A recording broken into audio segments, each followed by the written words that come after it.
guys, selamat datang di Waifum. Masih bersama Aika Yui nih guys. Hari ini kita akan lanjutin kisah Kang Yuksung, sang Hero King. Oke, tak perlu berlama-lama, langsung aja kita gas. Sebelum memulai pertarungan, Vladimir berkata omong kosong terlebih dahulu tentang kekuatan luar biasa yang dirinya miliki saat ini.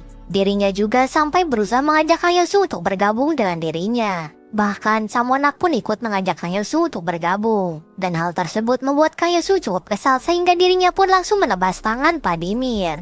Selain itu, Kang Yuksung juga memberikan jari tengahnya kepada Vladimir dan memanggilnya bodoh karena terjebak oleh godaan kekuatan seorang monark.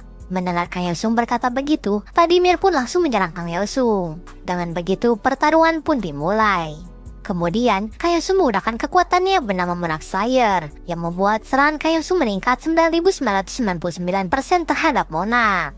Lalu Kang Yuksung pun mulai menyerang Vladimir. Serangan tersebut berhasil mengenai Vladimir, tapi Vladimir masih bisa bertahan dan mulai menggunakan kekuatan penuhnya. Kekuatan penuh yang dimaksud itu adalah sang Monarch yang turun langsung untuk melawan Kang Yuksung. Setelah itu, pertarungan antara Kang Yuksung dan Monarch pun disiarkan di seluruh dunia supaya semua orang dapat menyaksikan pertarungannya. Saintis yang melihatnya pun terkejut dan mulai memohon agar dirinya bisa masuk ke dalam penghalang untuk ikut bertarung. Tapi para monark tidak mengizinkan hal tersebut karena yang mereka minta itu adalah pertarungan 1 lawan 1 yang adil. Kemudian, sang monark pun mulai mengeluarkan pasukan untuk menyerang Kang Yuksung. Kang Yuksung yang melihatnya pun berkata kenapa sang monark malah menggunakan trik murahan dengan menyerangnya secara bersamaan. Di sini, Kang Yuksung dengan mudahnya bisa mengalahkan semua musuh, tapi musuh tersebut terus-terusan berdatangan menyerang Kang Yuksung. Sementara itu, orang-orang yang menonton pun mulai berpikir bagaimana kalau Kang Yuksung kalah karena musuhnya ada banyak sekali. Di sisi lain, saintis merasa khawatir dengan Kang Yuksung. Kang Yuksung pun masih terus berusaha untuk mengalahkan monster yang tak terhitung jumlahnya. Dan Swordmaster yang ikut menonton pun mulai merasa cemas dan memalingkan wajahnya. Sementara itu, Kang Yuksung masih terus-terusan melawan musuh. Setelah itu, Kang Yuksung menggunakan skill bernama Host of Baskerville yang dimana skill tersebut memanggil banyak kawanan anjing untuk menyerang musuh. Para anjing Kang Yuksung pun berhasil menyerang para musuh, tapi hal tersebut masih belum cukup karena musuh lebih kuat dari perkiraan. Apalagi jumlahnya juga lebih banyak. Kemudian, Kang Yuksung maju kembali untuk duel bersama dengan Samonak sehingga duel pun dimulai. Di sini Samonak berkata mau sekuat apapun Kang Yuksung, dirinya tidak akan bisa menang melawannya yang sudah berevolusi. Notifikasi juga memberitahu Kang Yuksung kalau Samonak memiliki berbagai macam resistensi karena dirinya terus-terusan beradaptasi dan setiap serangan yang mengenainya. Mendengar hal tersebut, Kang Yuksung pun membalas perkataannya dan berkata kalau dirinya juga akan berevolusi dengan cara menggabungkan virus musuh yang bisa beradaptasi dengan pedangnya. Melihat Kang Yuksung melakukan hal tersebut, Samonak pun merasa kesal. Lalu Kang Yuksung pun langsung menyerang Samonak supaya Samonak tidak banyak bicara lagi. Setelah itu, Kang Yuksung pun sadar kalau pertarungannya saat ini sedang disiarkan secara live. Jadi Kang Yuksung pun berkata kepada live kalau bulan Maret saja sudah ada monark yang muncul. Apakah dunia ini benar-benar aman? Sepertinya banyak orang yang ingin mengatakan kalau bumi ini sudah aman meskipun Kang Yuksung tidak ada. Kang Yuksung juga berkata apakah semua orang bisa mengalahkan Vladimir dan monark tanpa dirinya? Apa semua orang juga bisa melakukan Raid Tower Tier 16 yang baru saja muncul? Lalu apa semua orang bisa mengalahkan boss season yang akan muncul di tier 16? Oke, anggap saja semuanya bisa mengalahkannya. Tapi korban jiwanya kira-kira berapa banyak? Kemudian berapa banyak player yang harus dikorbankan supaya raidnya berhasil? Mendengarkan semua ucapan kata-kata barusan, Swordmaster pun merasa kesal dan langsung beranjak dari tempat duduknya lalu pergi. Setelah itu, Kang Yuksung pun melanjutkan kembali duelnya bersama Samonak dan mulai melakukan serangan beruntun. Dan serangan tersebut, akhirnya Samonak pun berhasil dikalahkan. Lalu Kang Yuksung mendapatkan sebuah item yang bernama Essence of Monarch Abominable Potion yang dapat menyembuhkan pemilik item tersebut selama pertarungan. Setelah itu, karena penghalangnya juga sudah hilang, saintis pun masuk ke tempat Kang Yuksung dan merasa bersyukur Kang Yuksung berhasil mengalahkan Samonak dan selamat. Kemudian Kang Yuksung pun berkata kenapa saintis malah berhenti. Benar hal tersebut, saintis pun bertanya berhenti apa. Kang Yuksung itu mengira kalau saintis akan memeluknya ketika masuk tadi. Padahal Kang Yuksung sudah bersiap-siap menerima pelukannya. Kemudian, sebuah portal pun tiba-tiba muncul dan ternyata yang muncul dari portal tersebut adalah sang Swordmaster. Melihat Swordmaster datang, Kang Yuksung pun bertanya apa tujuannya datang ke sana. Swordmaster menjawab pertarungan barusan itu membuat dirinya teringat tentang kejadian melawan monark sebelumnya. Dulu bahkan sekarang Kang Yuksung selalu bertarung melawan monark sendirian sampai berhasil mengalahkan mereka. Oleh karena itu, saat ini Swordmaster sudah mengakui kalau Kang Yosung itu memang pantas disebut sebagai Hero King. Swordmaster juga berkata atas semua pengorbanan dan tindakan yang sudah Kang Yosung lakukan, dirinya memberikan hormat kepada Kang Yosung. Lalu Swordmaster berbicara kepada para wartawan yang sedari tadi sudah ada di belakang mereka. Swordmaster berkata kalau ucapan Kang Yosung itu memang benar. Jika bukan karenanya, pasti sudah banyak korban jiwa yang tak terhitung jumlahnya. Season lalu saja ketika melawan Monarch, Swordmaster meninggalkan partai guild Cina dan membuat formasinya hancur. Saat itu yang dirasakan oleh Swordmaster adalah rasa takut akan kematian sehingga dirinya pun kabur sendirian. Tapi untungnya saat itu ada Kang Yosung yang menutup kesalahan yang telah diperbuat oleh Swordmaster, sehingga akhirnya sang Monarch pun bisa dikalahkan. Lalu saat ini, Swordmaster masih memikirkan kejadian season kemarin itu setiap malamnya. Seandainya Swordmaster ada di tempatnya waktu itu, seharusnya masih ada beberapa player yang masih hidup. 10 player adalah simbol kedamaian dunia. Dunia itu akan dilindungi oleh para hero dan para hero akan ada sebagai simbol kepercayaan kalau dunia itu akan tetap damai. Namun ada satu hero yang tergoda oleh kekuatan milik Monarch dan ada hero lain yang meninggalkan tanggung jawabnya karena takut. Begitu mudahnya orang yang disebut sebagai hero berubah menjadi penjahat. Kenangan paling jelas dari masa kecil Swordmaster adalah saat pertama kali dirinya melihat pedang. Dirinya mulai belajar ilmu pedang jauh sebelum menjadi seorang player, bahkan sebelum sekolah. Jadi pada dasarnya, Swordmaster itu sudah memberikan seluruh hidupnya untuk pedang. Sejak saat itu, Swordmaster ingin menjadi seorang hero. Dirinya pikir dirinya itu sudah mencapai mimpi tersebut ketika menjadi seorang player. Namun semuanya berubah setelah kalah pada raid boss sebelumnya dan yang berhasil menyelamatkan dunia adalah Kang Yosung. Awalnya Swordmaster menganggap Kang Yosung itu sebagai panutan dan teman. Swordmaster juga ingin melampaui Kang Yosung suatu hari nanti.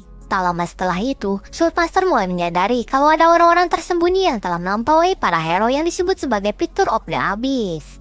Mereka semua kuat tapi tidak tertarik untuk menyelamatkan dunia. Bahkan ketika 10 hero hampir gagal beberapa kali, saat itulah Swordmaster pertama kali merasakan bahwa gelar hero itu tidak berarti. Lalu Swordmaster terbawa oleh rasa keputusasaan tersebut dan gagal dalam ujian Heavenly Demon. Setelah itu, anggota guildnya pun mulai kehilangan kepercayaannya kepada Swordmaster sehingga guildnya pun itu mulai runtuh.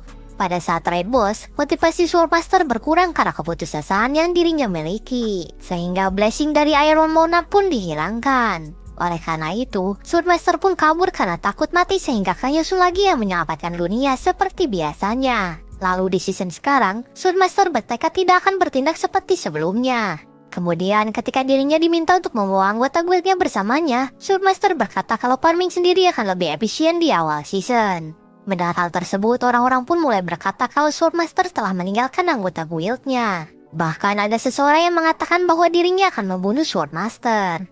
Setelah itu, ketika Swordmaster sedang sendirian di apartemennya, mereka berdua mulai membicarakan tentang apa yang telah Swordmaster katakan kepada media. Bagi orang tersebut, perkataan Swordmaster itu tidak ada pengaruhnya sama sekali, karena dunia tidak akan berubah. Lalu keadaan pun mulai memanas ketika mereka berdua mulai membahas tentang peran seorang hero sampai akhirnya Swordmaster berkata kalau dirinya sudah muak dan lelah dengan perannya sebagai hero.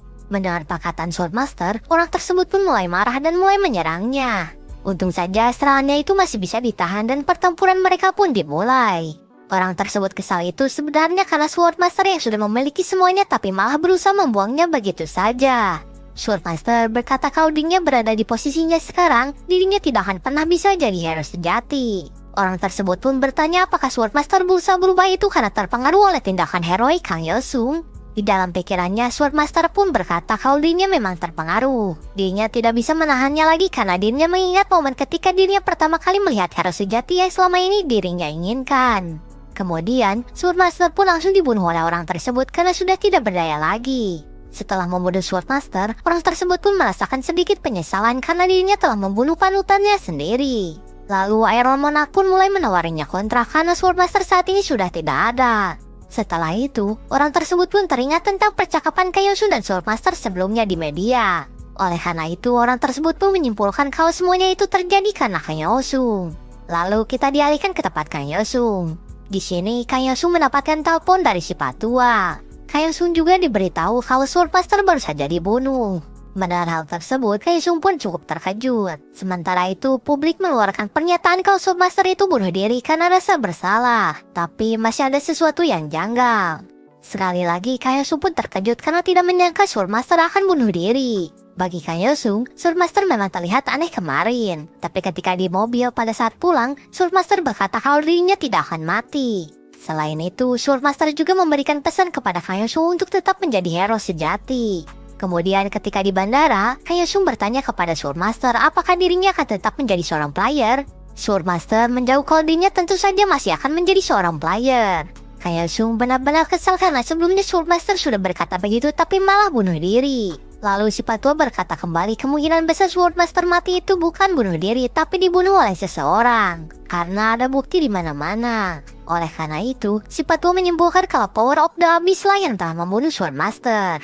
Setelah itu, Kang Yosung pun membuka status windownya dan langsung masuk ke dalam tower. Tower yang dimasuki Kang Yosung itu adalah tower tempat Ratu Elf berada karena tower tersebut memanggil Kang Yosung lagi. Di dalam tower tersebut, peperangan antara elf dan manusia untuk memperebutkan kekuasaan pun masih terus berlangsung. Selama Kang Yosung tidak ada, pasukan elf sudah menaklukkan semua benteng pasukan manusia. Dan saat ini tersisa satu benteng terakhir dan benteng tersebut akan diserahkan kepada Kang Yosung untuk ditaklukkan.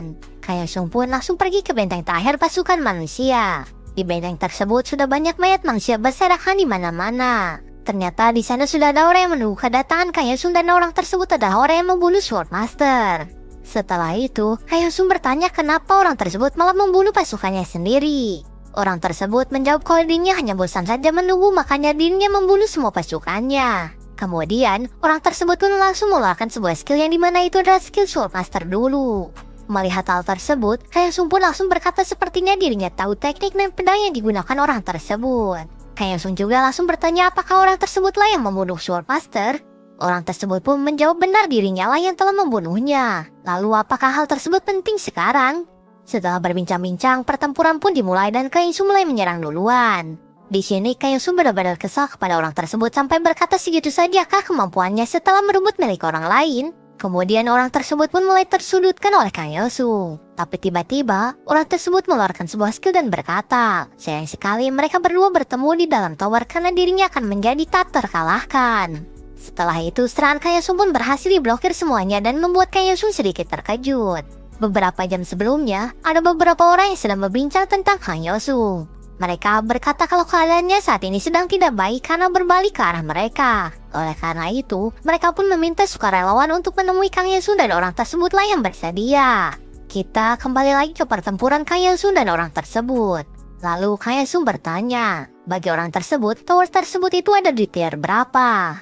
Orang tersebut pun menjawab bagi dirinya tower tersebut itu tier 6. Mendengar hal tersebut, Kang Yosung pun berkata seharusnya ada penyeimbangan. Karena di Kang Yosung tower tersebut itu tier 8 har. Setelah itu, Kang Yosung mulai menyerang kembali. Tapi serangannya itu berhasil dihindari dengan sempurna. Kemudian Kang Yosung bertanya kenapa orang tersebut membunuh Swordmaster. Orang tersebut pun tidak mau menjawab dan malah menyerang balik Kang Yosung. Pertempuran pun mulai kembali dengan cukup sengit hingga akhirnya Kang Yosung pun berhasil memenangkan pertempuran. Lalu pasukan Monarch of Light pun muncul setelah orang tersebut berhasil dikalahkan oleh Kang Yosung. Sehingga perang melawan Angel pun akan dimulai kembali. Tapi sebelum itu, tiba-tiba Sok pun muncul. Penjaga Sok pun tanpa basa-basi langsung menyuruh Kang Yosung untuk menghabiskan poin pencapaiannya segera dengan membeli karpet. Lalu Kang Yosung pun meminta si penjaga untuk memberikannya katalognya. Setelah melihat katalog, Kang Yosung pun memutuskan untuk membeli tiket peningkatan pertukaran jumlah deck. Setelah itu, Kang Yosung pun bertanya tentang item yang bernama kunci mesin, yang dimana Kang Yosung harus punya izin si penjaga untuk membelinya. Si penjaga pun memberitahu Kang Yosung supaya dirinya tidak membeli item tersebut karena hal tersebut tepat membuat Kang Yosung dalam bahaya. Mendengar hal tersebut, Kang Yosung pun mulai bernegosiasi dengan si penjaga supaya dirinya mendapatkan izin untuk membeli item tersebut. Setelah negosiasi cukup panjang, akhirnya Kang Yosung pun diberi izin untuk membeli item tersebut tapi dengan syarat Kang Yosung harus membeli karpet. Kemudian Kang Yosung pun kembali ke pertempuran lagi. Tapi sebelum itu, Kang Yosung membuka karpet yang telah dirinya beli terlebih dahulu. Dari karpet tersebut, Kang Yosung hanya mendapatkan item sampah. Lalu para angel pun mulai menyerang Kang Yosung. Tapi dengan kekuatan Kang Yosung, peperangan pun akhirnya dimenangkan oleh Kang Yosung. Sehingga perang suci yang berlangsung cukup lama itu pun berhasil dimenangkan oleh pasukan elf. Selain itu, Ratu Elf juga akhirnya menjadi penguasa dua ras yaitu elf dan manusia. Setelah itu, Kang Yosung dan sang Ratu Elf pun berbincang-bincang di luar sampai akhirnya tower tersebut benar-benar telah selesai. Hadiah yang Kang Yosung dapatkan dari tower tersebut adalah sebuah kalung yang merupakan tanda kepercayaan. Selain itu, Monarch Desert juga menawari kontrak apostol kepada Kang Yosung. Mungkin cukup sekian untuk video kali ini. Kita akan bertemu lagi di video selanjutnya untuk kelanjutan dari kisah Kang Yosung sang Hero King. Kalian penasaran kan keputusan apa yang akan diambil oleh Kang Yosung? Apakah Kang Yosung akan menerima kontrak tersebut atau tidak? Kita nantikan saja kelanjutannya di video selanjutnya. See you in the next video. Bye-bye.